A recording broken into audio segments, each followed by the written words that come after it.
Well, Australian company Orica is one of the largest explosives companies on the planet. It's also one of the biggest producers of ammonia and specialist mining chemicals. Now, to manufacture this in Australia, it needs energy and it needs gas. Plenty of gas. Well, the company says its first half profits will be higher, but Orica has operations in more than 100 countries. Well, this week I spoke with its chief executive, Sanjeev Ghandi, and just how Donald Trump's tariffs will change the way that Orica invests its shareholders' money in the future.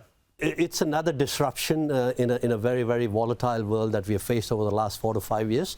And Orica is one of the most global Australian companies operating out of this country, as you said, operating more than 100 countries. Anything that happens anywhere in the world, Orica gets impacted positively and negatively. Tariffs is just another piece of the puzzle now. Given the fact that we are a global organization, we have the flexibility to move our supply chains around. So I'm hoping, and we've done our simulations, we've done our practice runs, that we will end up neutral out of the entire tariff discussion that we are having. Now, this will obviously lead to disruptions. It will lead to higher costs.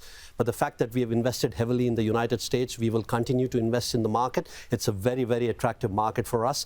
Energy costs are very competitive. The demand is growing. And then obviously the positives out of the Trump administration will, continue to boost more manufacturing and consumption in the country. I'm optimistic about the US business.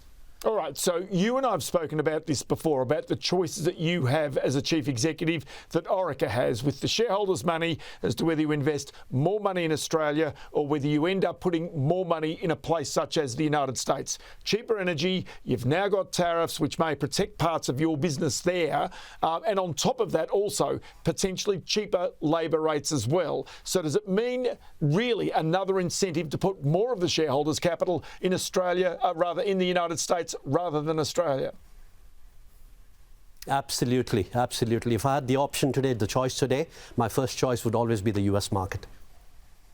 So that's a pretty big call. What do you do about your Australian operations then? Because quite clearly you've had to invest significant amounts of money in Australia, here in Australia. But the question is, of course, with a very low Australian dollar, that might give some incentive to export. But you've also got to be able to get the gas. You've got to get the gas supply. You've got to be able to get the energy at the right price. Are these barriers to continue significant operations and expansion in Australia?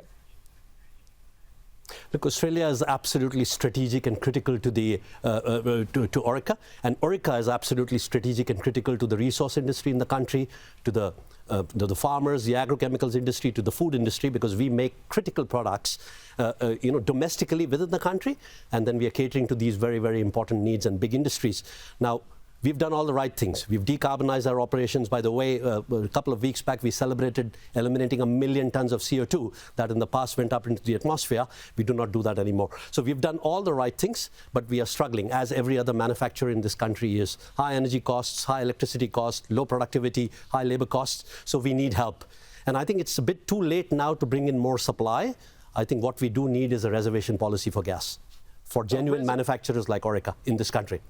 A reservation policy for gas, because what we're explaining here is when you make, say, ammonia, you make that with gas as a feedstock, not gas as an energy source. And that's a fundamentally different need for gas as compared with, say, needing it to heat an electric power station, for example.